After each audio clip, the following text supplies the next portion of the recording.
Assalamualaikum warahmatullahi wabarakatuh. Perkenalkan, nama saya Dea Agustiani Lestari. Saya dari kelas 11 IPS 2, mata pelajaran Sejarah Indonesia. Di sini saya akan mempresentasikan subbab kolonialisme dan imperialisme, perjuangan, penjelajahan, dan perebutan kekuasaan. B. Bangsa Portugis. Berita keberhasilan Columbus menemukan daerah baru sampai pada Raja Portugis, sekarang terkenal dengan sebutan Portugal. Manuel I, Raja Portugis, memanggil Vasco da Gama untuk melakukan ekspedisi menjelajahi samudra mencari tanah Hindia.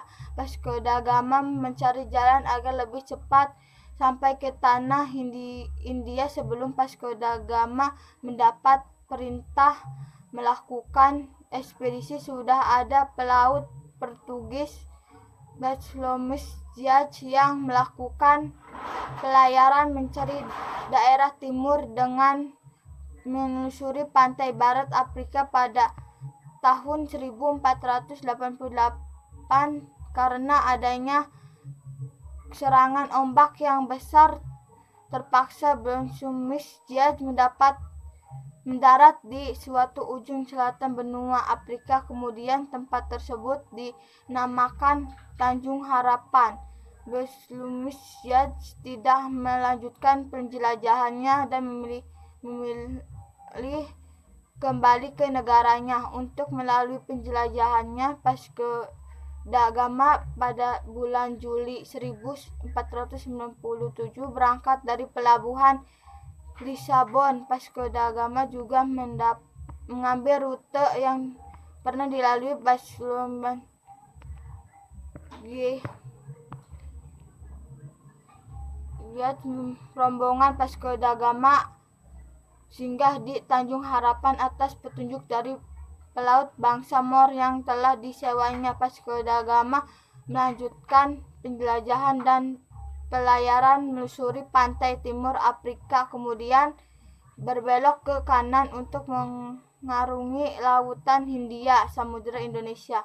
Pada tahun 1498 Vasco da Gama sampai di Kalkuta di India dan juga Goa di pantai barat India. Ternyata rombongan Vasco da Gama sudah menyimpan patok batu yang disebut batu Padaro yang sudah diberi pahatan lambang bola dunia. Setiap daerah yang disinggahi diberi patok batu Padaro sebagai tanda bahwa daerah yang ditemukan tersebut milik Portugis. Di Goa, India, Vasco da Gama berhasil mendirikan kantor dagangan. Dengan kesuksesan tersebut, Raja Portugis mengangkat Vasco da Gama sebagai penguasa di Goa atas nama pemerintah Portugis. Setelah beberapa tahun tinggal di India, orang-orang Portugis menyadari bahwa India bukan daerah penghasil rempah-rempah. Orang-orang Portugis mendapat kabar bahwa Malaka adalah kota pusat perdagangan rempah-rempah. Selanjutnya dipersiapkan ekspedisi yang dipimpin Alfonso de Albuquerque untuk menguasai Malaka. Pada tahun 1511, armada Portugis berhasil menguasai Malaka. Dengan menguasai Malaka, Portugis semakin mendekati kepulauan Nusantara dan mereka mengetahui tempat penghasil rempah-rempah, yaitu di Kepulauan Nusantara, khususnya di Kepulauan Maluku. Pada waktu itu, kerjasama Maluku diperintah oleh Sultan Mahmud Shah. Pada tahun 1488 sampai 1511, dengan dikuasainya Malaka, Portugis memperoleh dua keuntungan, yaitu sebagai berikut. 1. Portugis akan menguasai jalur perdagangan penting di Asia, termasuk perdagangan rempah-rempah. 2. Malaka dapat dijadikan batu loncatan untuk menguasai perdagangan rempah-rempah di Maluku. Oleh karena itu, Kemudian Portugis membangun basis militer yang kuat di Maluku. Tindakan Portugis tersebut mendapat protes dan perlawanan dari berbagai pihak, seperti pada tahun 1512 terjadi perlawanan yang dilancarkan oleh seorang pembuka masyarakat yang bernama Pate Ketir.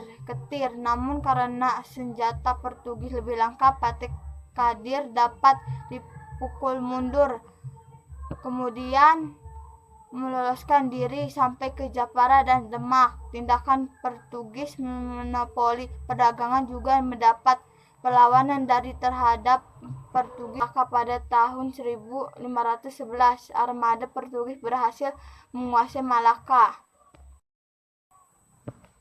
Dengan menguasai Malaka, Portugis semakin mendekati kepulauan Nusantara dan mereka mengetahui tempat penghasil rempah-rempah, yaitu di Kepulauan Nusantara, khususnya di Kepulauan Maluku.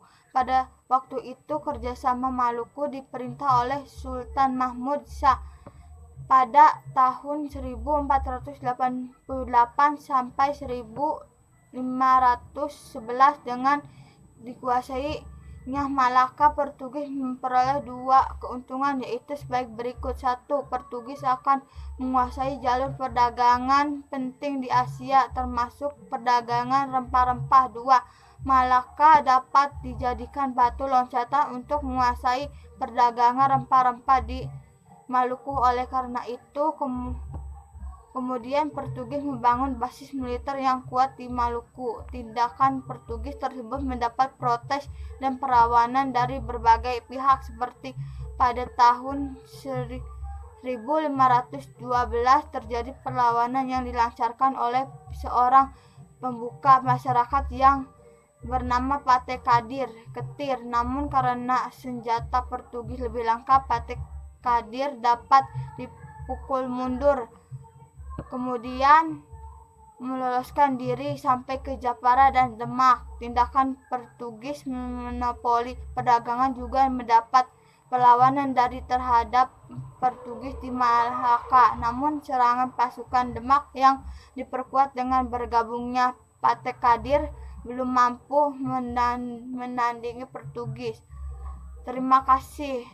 Mohon maaf apabila ada kesalahan kata. Wassalamualaikum warahmatullahi wabarakatuh.